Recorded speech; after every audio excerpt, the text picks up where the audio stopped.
This video is an honest look at the first 12 weeks of my sub 3 training block. I like to call it spicy Strava, maybe a mild habanero. I'm going to cover what I've been running, how much fitter I've gotten, and the tune-up race plan. What this video is not, it is not a critique or a review of the current training plan, nor is it a video about training theory or training principles. Remember, I'm a jag first before I'm a runner. Just a guy. Now, as we go along, I will lay out my runs by pace because that's how they are prescribed. For example, 8 miles at a 9 to 9:15 a mile pace. That is 5:35 to 5:45 a kilometer from my metric friends. Then I'll lay out what kind of run it is. That is a recovery run. To clarify on tempo. Not quite my tempo. So I heard Kofuzi say that he doesn't really use the word tempo because tempo means so many different things to so many different people. So here's what we're talking about when we talk about tempo. By tempo, I mean a pace that I can run for 2 hours. So somewhere between marathon pace, which would be 6:52 a mile or 4:16 a kilometer, which I'm hoping I can run for 3 hours, and half marathon pace, which is 6:29 a mile or 4:02 a kilometer, something that I can run for 1 hour and 24 minutes. My guess then would be tempo is 6:36 a mile or 4:06 a kilometer. Now, let's get into the training starting in September on a macro level for our first 4 weeks. Whoa, I almost forgot. 18 weeks. This is an 18-week plan. Here's the first 4 weeks. From a weekly mileage perspective, it looked like 26 miles the first week, 30 the second, 32, and then 35. The corresponding long runs were 8 miles, 10 miles, 10 miles, and 12 and a half. There were 0 VO2 max workouts. There were 0 threshold workouts. There was just strides. So a typical run may look like this: 6 miles at an 8:30 to an 8:45 pace with some strides. Long run, 12 miles and some strides. Now, if we reverse engineer from race day and you subtract a 2-week taper, we're looking at 16 weeks of training. So to note, I understand that we're not going to be hopping straight into speed work because 16 weeks of speed work is not too sustainable. And if we just jump right into it, it increases the likelihood of injury. That being said, it was hard. It was hard to run 20 to 25 miles less than I normally do and to not do any speed work, to run 4 days a week. It felt like I was losing fitness, and I know I was just sort of resetting the body and preparing it for what was to come, but it was hard. Comment number B, I wasn't too sad about taking it easy into this block. It was still the endless summer in September, so okay, the second 4-week block, also known as October. Introduction of speed work. Light speed work. What I mean by that, so we've got 8 times 400. The first 4 were at a 135 pace, or 135 a 400, which is a 6:20 pace, which for me is threshold. The next 4 are at 130, which was a 5K pace. Here's another example. The next week at 6 by 800, we've got 2 of them at 310, which is a 6:20 pace, so threshold. 2 of them at 305, which was a 610 around 10K pace, and then 2 of them at 3, which is the 5K pace. So I'm getting a variety of paces for the speed work, easing into it on the quantity and also the speed. By the end of the month, you can see a 16 by 400. So we've increased the quantity of mileage. This is 4 miles, and also the speed at which I'm doing these reps, starting around the 10K, 5K effort, working its way down all the way to about 80 seconds a rep, which is for me mile pace. The next major difference in this 4-week block in October was the introduction of some marathon pace work and tempo work on Thursdays. Now, again, starting very light, 2 miles the first week, just a taste of it. The second week, we have 4 miles split up to blocks of 2. The third week, 6 miles, 3 and 3 with a 3-minute active recovery in between. And the last week, 5 miles, 10 seconds faster than marathon pace. This would be what we talk about when we talk about tempo. Meanwhile, the long run's getting a little bit longer, okay? 12, 14, 16. Frankly, yeah, 16. Some of them on the easier range, okay? And others, yeah, like 20-second drop in pace for marathon pace. and the last 4 miles of some of these long runs, we dropped the hammer. Okay?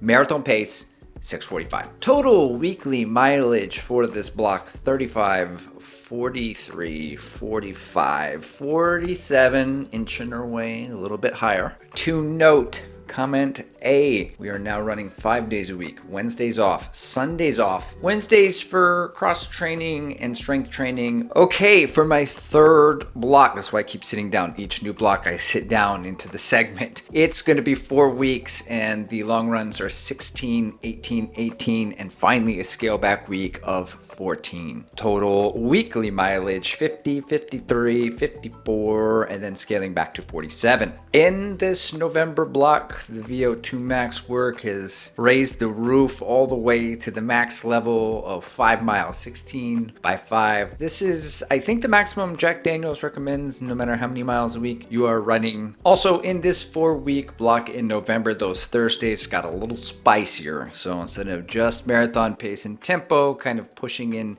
to threshold, touching on all the speeds, maybe 2 at 650, 2 at 640, 2 at 630, or maybe some threshold up some hill, South Texas vert, if you will. And lastly, a 10K at tempo, 620 all the way through on Thanksgiving. Merry Christmas. Comment A on this block. That 10K tempo was sort of like a tune-up race, though it wasn't an actual race, like a tune-up training. And I do have a tune-up race coming up this next Sunday, the San Antonio Rock and Roll Half Marathon. And I'm going to make a separate video on those 2 runs. All right, now what kind of shape am I in? Where was I at when I started the block, and where am I now? Have I gotten fitter? Have I absorbed the fitness? And what does that look like? We can look at heart rate. Maybe the heart rate will go down because it'll be an easier effort to hold that pace. It is important to note that in South Texas in September, it is false fall. It's still like 100 degrees outside, and then actual fall comes in and the temperatures are cooler, which will have an impact on the pace and the heart rate as well. So factor that in. Let's bring up that first 2-mile marathon pace run. The first mile's always going to look pretty good on the heart rate because it takes a while for the heart rate to get up there. But in the second mile, it's already at 176. This is pushing up towards the threshold. And like many people, when you're starting into a block and you're introducing the speed work, it's like, how am I going to maintain this pace for 26 miles or 3 hours? There's just no way. I don't have enough time.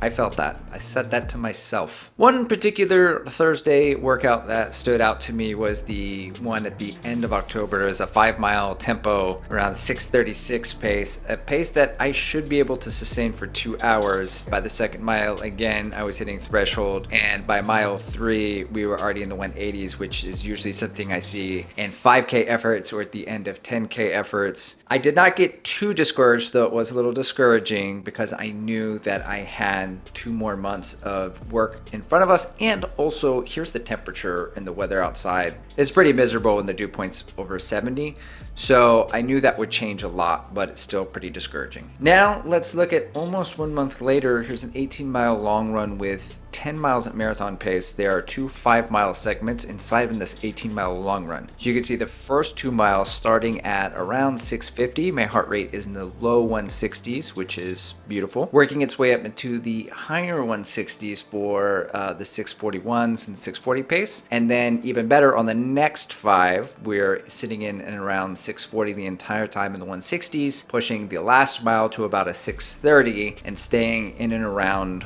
170. So what does all of that heart rate data mean? It's very specific, obviously, to each individual. And for me, my max heart rate is 197. So 169 is about 86% of max heart rate, which is where, according to Jack Daniels, you want your marathon heart rate to be as far as an average goes.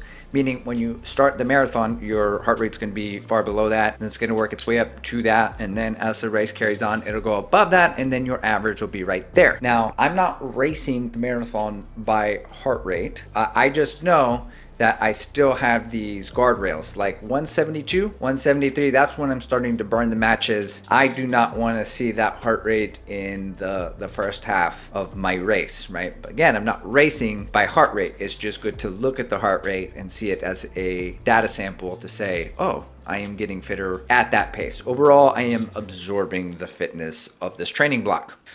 Okay, for the last block, which we are going to get into after the tune-up race, that'd be like the 4 peak weeks going into the taper. We are going to unlock that Wednesday and run some more miles. The overall weekly volume is going to increase. We'll keep the speed work the same. If I start to feel any niggles or anything starts to act up, we will decrease the speed because what we're doing now has been working really well. So guys, the Boston 12 is on sale right now at REI for 80 bucks. I also got a Black Friday Saucony deal, as most of you probably did too. I got the Pro 3s. We'll test those. I also went to my local Nike store and got the Alpha Fly 2 for 30% off. So shoe reviews probably still going to come in the mix. I also got the Metaspeed Sky to 500 miles. Sounds more impressive when I say 800 something kilometers, but anyway, I'll probably make another video on that. Other than that, December is going to be a really busy month for me for work, and also it is the holiday, so we might get a couple simple videos like this. I'm just kind of catching you up on the Breaking 3 journey, because I'd rather post something simple